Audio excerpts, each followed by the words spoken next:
So, ano 'tong contra pro fentem? So, yung contra pro fentem daw ng ibig sabihin, yung yung parang burden of proof is o yung yung sala o yung accountability is dun sa sumusulat o dun sa drafter ng contract.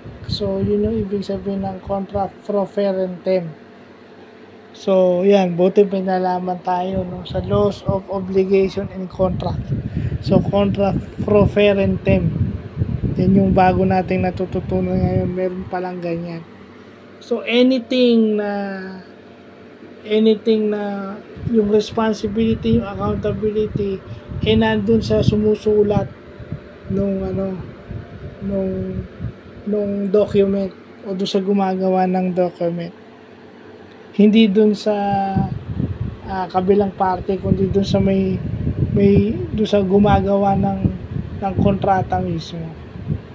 So, yun lang po.